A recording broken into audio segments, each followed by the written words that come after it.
The stage is set at Kings Park in Durban, and the Sharks are preparing for one of the biggest challenges of their season as they welcome the All Blacks in a match that may be labelled a warm-up, but carries far more meaning than that. For the Sharks, this is a historic occasion. They are facing New Zealand with a heavily depleted squad, while the All Blacks have arrived with a much stronger test spine as they continue preparing for the Springboks series. The contrast could hardly be clearer, but that does not mean the Sharks have nothing to play for. In fact, they may have the perfect opportunity to create a memory. JP Pietersen has been honest about the condition of his squad. Several key players are injured, while others are away with the Springboks. The Sharks are also coming into the game after a long period without senior competitive rugby, following the end of their URC campaign. That makes the challenge enormous. But it also removes some of the pressure. Nobody expects the Sharks to dominate the All Blacks. Nobody expects them to control the match for 80 minutes.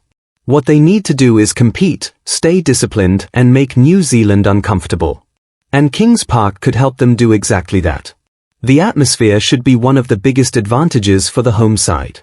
The Sharks know this is a special occasion, and Pietersen has encouraged his players to embrace it rather than become overwhelmed by it. The message is simple: make a memory.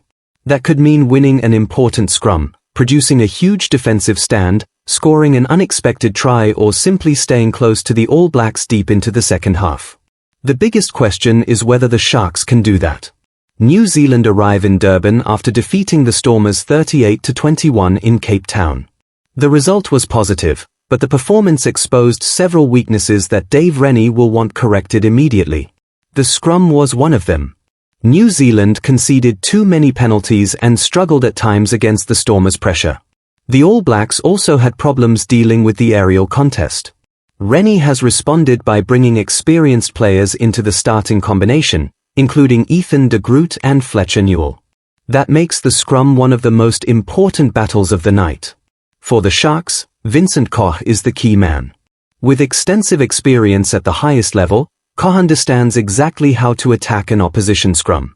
If the Sharks can win 2 or 3 penalties early, they could gain territory, points, and confidence. More importantly, they could force the All Blacks to think about the scrum before the test series even begins. If New Zealand dominate instead, the message will be very different. It will suggest that the problems in Cape Town have already been addressed. That is why this contest has consequences beyond the scoreboard. The Springboks will be watching. South Africa will want to know whether the All Blacks can handle serious pressure at scrum time. They will want to know how New Zealand deal with the high ball. They will want to know how the All Blacks react when the game becomes physical. And Rennie will be collecting exactly the same information about his own team. The weather could make the match even more interesting. Rain in Durban would create a difficult environment for both teams. The ball becomes harder to handle, kicking becomes more important, and every mistake can become dangerous. For the Sharks, this could be a genuine opportunity. They can use the weather to slow the game down and make the contest more territorial. Instead of trying to run against the All Blacks from everywhere, they can kick for position, chase aggressively, and force New Zealand to play from difficult areas. But there is a danger. If the Sharks kick without pressure, players such as Damian McKenzie can turn defense into attack instantly. That means the Sharks need accuracy. They need good kicks, they need organized chase lines. And they need to make sure the All Blacks do not receive easy possession. One player who will have an enormous responsibility is young fly-half Vusi Moyo. He has the chance to test himself against international opposition and will need to make smart decisions under pressure. The All Blacks will challenge his kicking game. They will challenge his defensive organization. They will challenge his ability to remain calm when New Zealand begin building momentum. If Moyo can control territory and give his team a reliable platform, the Sharks can stay in the contest. If he struggles, the All Blacks could take control quickly. Another major Sharks storyline is Phepsi Buthelezi, who reaches 100 appearances for the franchise. There could hardly be a more memorable opponent. Facing the All Blacks at Kings Park on such a milestone night gives Buthelezi a chance to lead from the front. The Sharks will need his experience. They will need his physicality. And they will need his ability to keep the pack organized when the All Blacks begin increasing the pressure. For New Zealand, Jacobson carries his own responsibility. He has been trusted with the captaincy, and his leadership will be important in what could become a difficult and physical match. Jacobson is not expected to control everything with speeches. His role is to keep the team focused, maintain standards and ensure that New Zealand respond properly when things go wrong. That could become particularly important if the Sharks start strongly. New Zealand cannot afford to underestimate the occasion. They have the stronger squad, but the Sharks have nothing to lose. That can make an underdog extremely dangerous. If the Sharks score first, the pressure immediately changes. If they win the opening scrum, the crowd gets louder. If they force an All Blacks mistake, belief grows. And if they are still within one score after an hour, the match could become very interesting. But this is where New Zealand's depth may ultimately decide the outcome. The Sharks have not played senior rugby since May, while the All Blacks are already deep into their tour. As the game moves into the final 20 minutes, the difference in conditioning could become obvious. New Zealand can bring fresh international forwards from the bench. They can increase the physical intensity. They can keep attacking. They can force the Sharks to make more tackles. And eventually, that pressure can create gaps. That is probably the most likely story of the match. The Sharks stay competitive early. The home crowd creates a powerful atmosphere. The Sharks win a few important battles. The All Blacks are forced to work. But as the second half progresses, New Zealand's depth begins to tell. There is also one storyline that could make the final quarter unforgettable. Ma'a Nonu is on the Sharks bench. At 44 years old, the two-time Rugby World Cup winner could come onto the field against the country he represented for so many years. It is a remarkable rugby moment. Nonu has already achieved almost everything the game can offer. But his presence adds another layer to this match. If he gets onto the field, Kings Park will have a chance to watch one of the great midfielders of the modern era face his former international team. It is not expected to decide the match. But it could become one of the memories supporters talk about for years.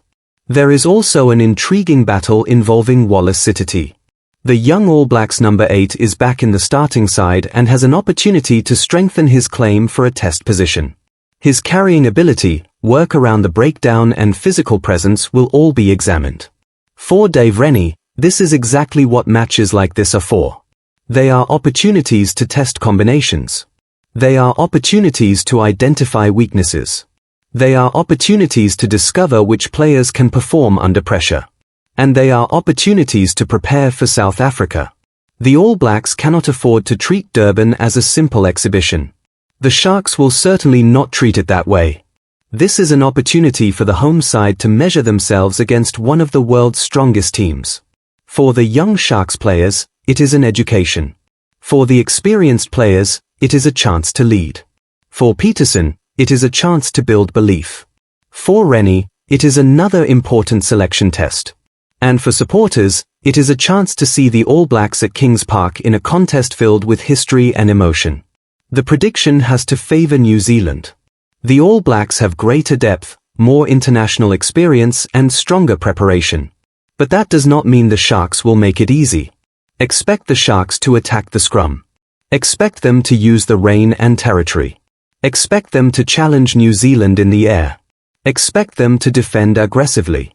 And expect Kings Park to become increasingly loud if they stay close. The first half could be much tighter than some expect. But the final quarter is where New Zealand should take control. Fresh forwards, greater match fitness and superior depth should eventually create the difference. A scoreline somewhere around 32-20 to the All Blacks would reflect that scenario. But the final score will not tell the entire story. If the Sharks remain competitive for 60 minutes, they will have achieved something important. They will have tested themselves against the All Blacks. They will have given their young players valuable experience. And they will have created exactly the kind of memory JP Pietersen wants. For New Zealand, the match is about improvement. The scrum must be better. The aerial contest must be better. The discipline must be better. And the team must continue building confidence before the Springboks series. Every match on this tour has a purpose. Every mistake provides information. Every strong performance builds belief. That is why this match matters. It may not be a test. It may not decide the series. But it can influence what happens next.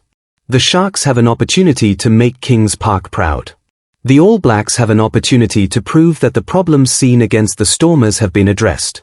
And somewhere between those two objectives could be one of the most entertaining matches of the tour.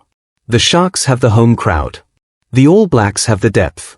The Sharks have nothing to lose. New Zealand has everything to prove. And when the rain begins to fall, the haka echoes around Kings Park and the referee blows the opening whistle, all of the predictions disappear. There will be only 80 minutes of rugby. And for the Sharks, that is 80 minutes to make a memory.